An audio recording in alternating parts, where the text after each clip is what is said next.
बहुत दिल से शुक्रगुजार हूँ कि आप सब ने वीडियोस को इतनी प्रमोशन दी कि चंद ही माह में मेरे 1000 सब्सक्राइबर्स आपने पूरे किए। तो इसके लिए मैं सबसे पहले अपने परवरदिगार का शुक्र अदा करता हूँ और उसके बाद आप सब सब्सक्राइबर्स का शुक्र अदा करता हूँ जिन्होंने हम पर एतमाद किया और हमारी वीडियोस को पसंद किया और बहुत जल्द जो है वो आपने हमारे 1000 सब्सक्राइबर्स को पूरा किया। इसके लिए मैं आप सबका तहे दिल से मशकूर हूँ। तो आज हम इंग्लिश हैंड राइटिंग का लेसन नंबर 3 सीखेंगे। तो लेसन नंबर 3 जो है वो मैंने पहले दो पिछले लेसन को थोड़ा सा रिवाइज करना है अभी, और उसके बाद लेसन नंबर 3 जो है उसको मैं स्टार्ट कर दूंगा। तो आइए शुरू करते हैं।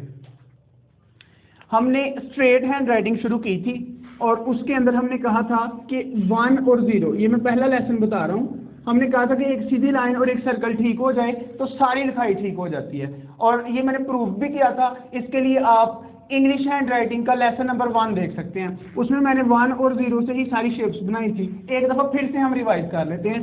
ये जो सर्कल है इसको हाफ बनाएंगे तो सी, प्लीज मेरे साथ रहिएगा, बोलने साथ साथ। ये क्या है? सी। सी के साथ हॉरिजॉन्टल लाइन लग जाएगी तो ई। अगर इसको मुकम्मल गोल कर लेंगे तो ओ। ये लाइन इसके आगे लग जाएगी तो ए। यही लाइन अगर इसके ऊपर लग जाएगी तो डी। प्लीज साथ रहिएगा। अगर नीचे से गोल कर देंगे तो क्या बन जाएगा? टी। ऊपर से गोल कर देंगे तो क्या बन जाएगा? एफ। नीचे से गोल कर देंगे तो क्या बन जाएगा? जी भी बन जाएगा, वाई भी बन जाएगा, जे भी बन जाएगा।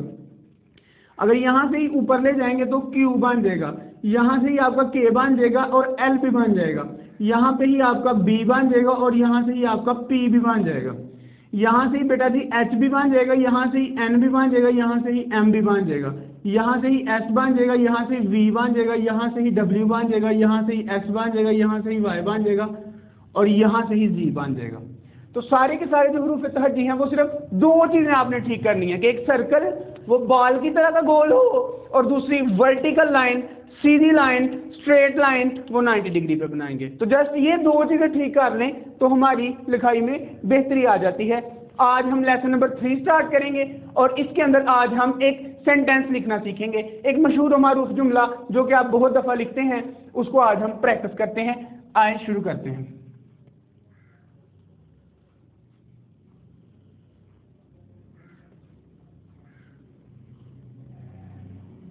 ये जब भी एक सेंटेंस लिखना है आपने तो 4 बातों का खास ख्याल रखना है। पहले मुझे लिखता हुआ देखें, उसके बाद मैं एक्सप्लेन करूंगा।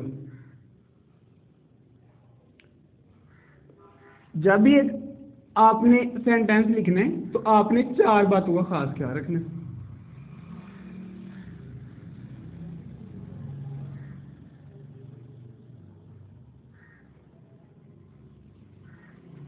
वो 4 बातें कौन सी हैं वो इंशाल्लाह ये जो ही ये सेंटेंस खत्म होता है उनको मैं रिवाइज करता हूँ।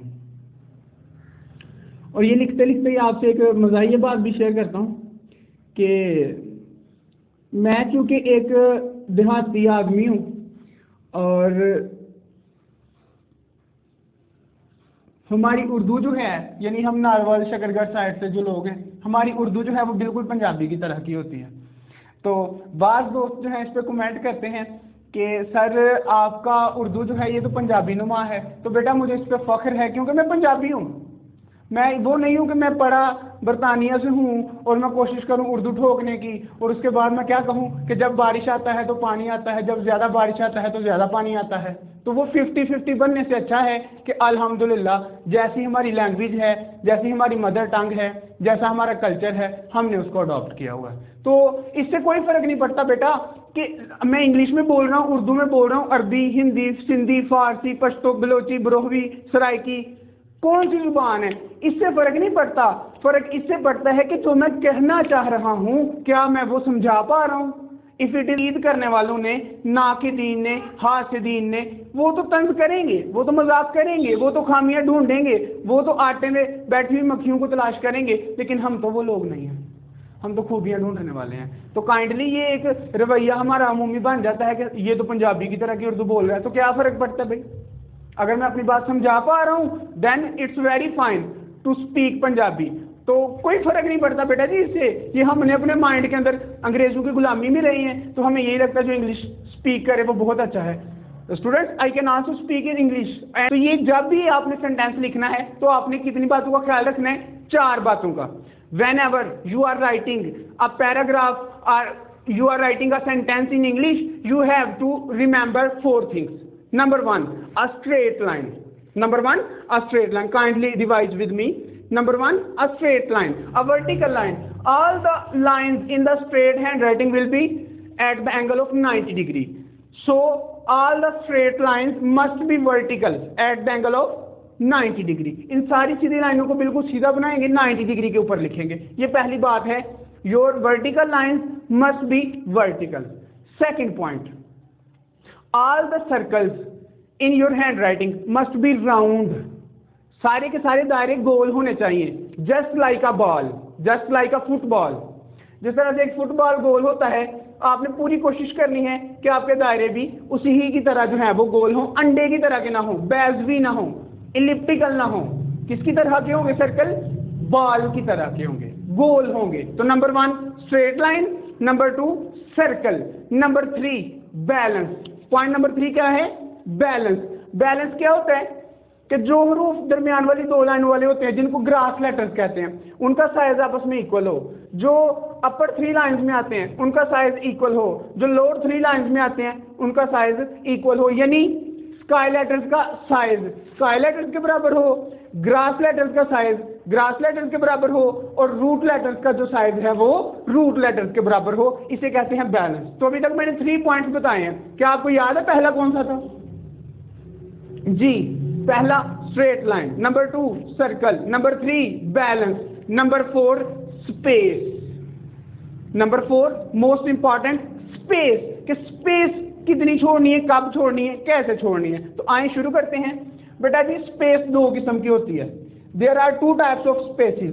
स्पेसिस की 2 किस्में होती हैं। Number 1 tight spacing. Number 1 tight, tight का मतलब तंग, टाइट स्पेसिंग। टाइट स्पेसिंग कौन सी होती है? ये देखें, Q और U के दरमियान में थोड़ा सा फासला है, U और I के दरमियान में थोड़ा सा फासला है, I और C के दरमियान में थोड़ा सा फासला है। ये जो थोड़ा थोड़ा फासला हम छोड़ रहे हैं ना, इसे कहते हैं टाइट स्पेसिंग। इसे कहते हैं टाइट स्पेसिंग। कितनी छोड़नी है? बेटा ये इतनी छोड़नी है कि एक हरफ दूसरे के साथ जुड़े ना, उससे अलग अलग रहे। बिल्कुल थोड़ा सा फासला होगा, जुड़े ना, आपस में एक दूसरे से सेपरेट रहे। ये होती है टाइट स्पेसिंग। दूसरी किस्म होती है वाइड स्पेसिंग। दूसरी कौन सी किस्म होती है? वाइड, कुशादा, खुला, ज्यादा। वो तब छोड़ते हैं जब एक वर्ड कंप्लीट हो जाता है। जब हमारा एक वर्ड कंप्लीट हो जाए तो दूसरे वर्ड के दरमियान में जो हमने फासला छोड़ा होता है उसे कहते हैं वाइड स्पेसिंग। ये कितनी छोड़नी चाहिए? बेटा जी ये इतनी छोड़नी चाहिए जितनी जगह में एक कैपिटल N आ जाता है। एक कैपिटल N जितनी जगह घेरता है उतनी वाइड स्पेसिंग होती है। तो जब भी आपने सेंटेंस लिखना है, पैराग्राफ लिखना है इंग्लिश के अंदर, तो आपने कितनी बातों का खास ख्याल रखना है? 4। तो मेरे साथ रिवाइज कर सकते हैं आप। नंबर 1 स्ट्रेट लाइन, जितनी लाइन स्ट्रेट हैं वो सारी स्ट्रेट हों। नंबर 2 सर्कल, जितने दायरे गोल हैं वो सारे गोल हों। Number 3 balance, the most important thing, आपकी राइटिंग के जो हरूफ हैं उनका साइज में बैलेंस हो, वो सारे आपस में एक दूसरे के साइज के इक्वल हों। स्काई लेटर्स के स्काई लेटर्स कौन से होते हैं? ऐसे अल्फाबेट्स जो ऊपर वाली 3 लाइंस में आते हैं उन्हें स्काई लेटर्स कहते हैं। ऐसे अल्फाबेट्स जो मिडिल 2 लाइंस में आते हैं उन्हें ग्रास लेटर्स कहते हैं। और ऐसे अल्फाबेट्स जो लोअर 3 लाइंस में आते हैं, नीचे वाली 3 लाइंस में आते हैं, उन्हें रूट लेटर्स कहते हैं। रूट लेटर्स 5 होते हैं, G, Y, J, P और Q। ठीक है, तो ये जो लाइन से नीचे आ रहे हैं उनका साइज आपस में इक्वल हो, जो लाइन से ऊपर जा रहे हैं उनका, और जो लाइन के ऊपर आ रहे हैं उनका, सबका साइज आपस में इक्वल हो। और नंबर 4 पे मैंने बताया स्पेसिस। स्पेस की 2 किस्में हैं, टाइट स्पेसिंग और वाइड स्पेसिंग। टाइट स्पेसिंग जब आप एक वर्ड लिख रहे होते हैं तो अल्फाबेट्स आपस में जुड़े ना, वो वाली स्पेस टाइट स्पेसिंग होती है, बहुत थोड़ी छोड़ेंगे। नंबर 2 पे होता है वाइड स्पेसिंग। वाइड स्पेसिंग ज्यादा छोड़नी है, कब छोड़नी है? जब एक वर्ड कंप्लीट हो जाएगा तो अगले वर्ड के दरमियान जो आप फासला छोड़ते हैं उसे वाइड स्पेसिंग कहते हैं। और वाइड स्पेसिंग कितनी छोड़नी चाहिए? जितनी जगह में कैपिटल N आ जाता है। तो उम्मीद है ये वीडियो आपको पसंद आई होगी। इसी तरह की अगर इन्फॉर्मेटिव वीडियोस आपको चाहिए, अगर आप इस चैनल पर नए हैं तो काइंडली सब्सक्राइब कर लीजिए ताकि आने वाली सारी वीडियोस आपको मिलती रहें। अल्लाह ताला पाकिस्तान के नौनिहालों को दिन दुगनी रात चुगनी तरक्की